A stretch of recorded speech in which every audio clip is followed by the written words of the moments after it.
For those who have experienced profound trauma, getting to self-compassion can feel at times impossible, and the statistics are staggering. We know that over 70% of the population has experienced some sort of trauma. No matter how big or small, trauma can make it even harder to access self-compassion, and yet it's such a crucial part of trauma healing.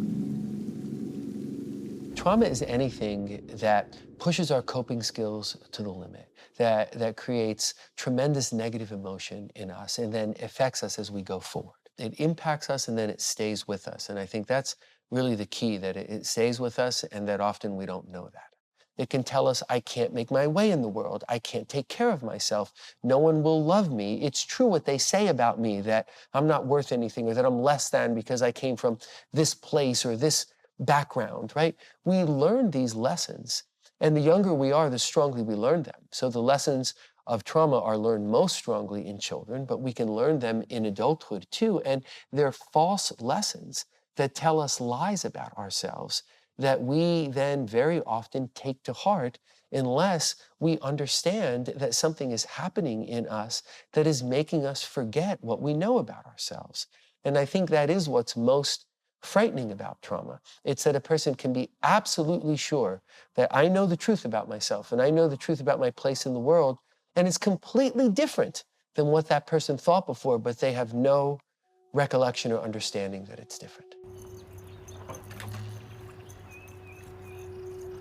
5 years before I retired, I remember being afraid for the first time ever doing my job.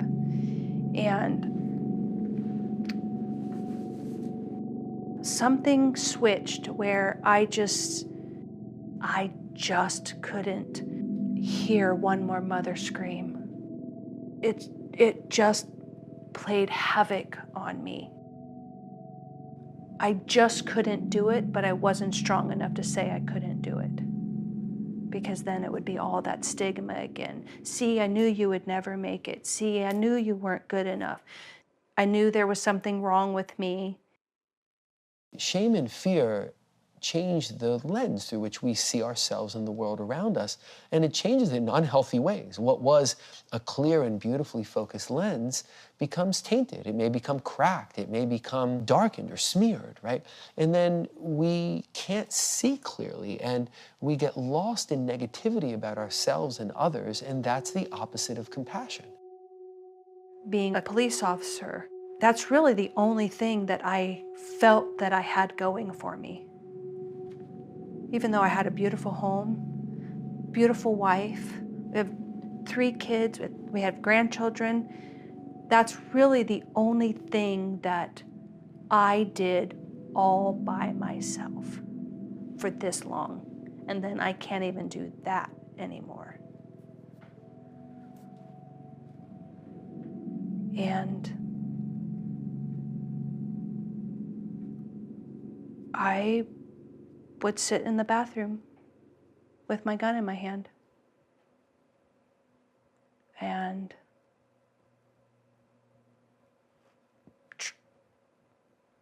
wanting the pain to stop, I didn't know any other way. This version of me and that version of me, they don't even belong in the same room.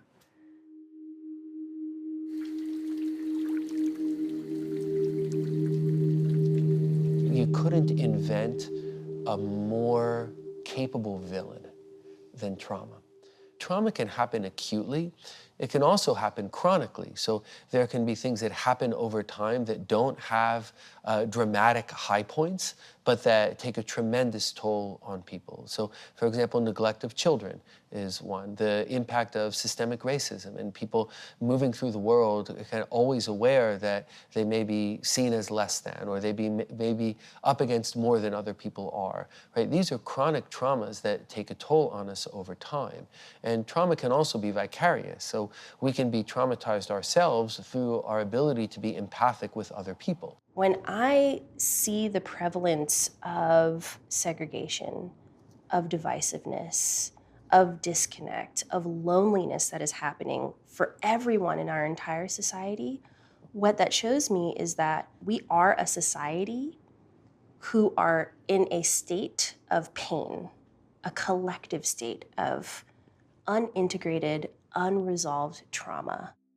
You know, I work with some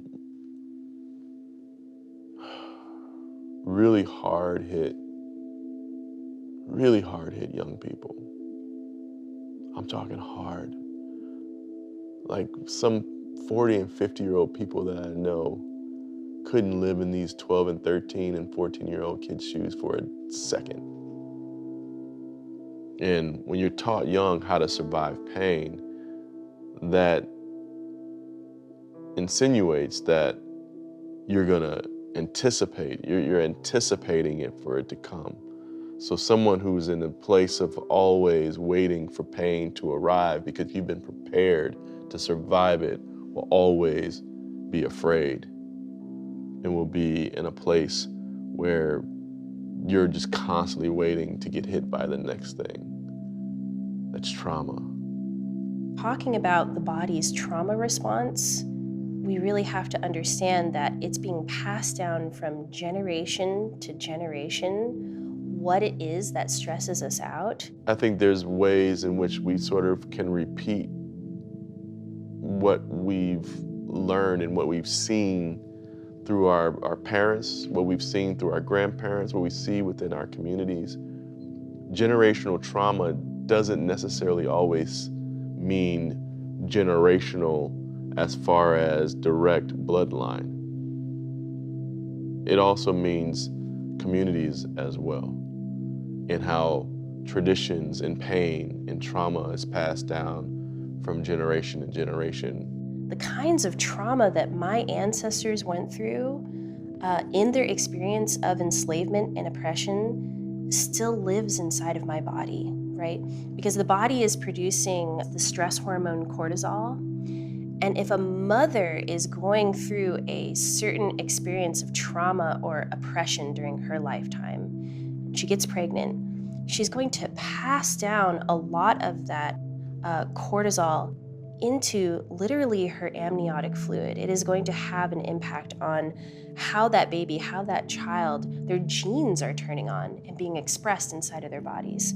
So that child is going to have a higher likelihood of manifesting a certain stress response inside of their bodies on the basis of what their mother experienced and what her mother experienced, and on and on. So we can really see that trauma is something that, yes, it is being experienced right now in the present, but it is also really being shaped by the experience that all of our ancestors had. Is this my stuff?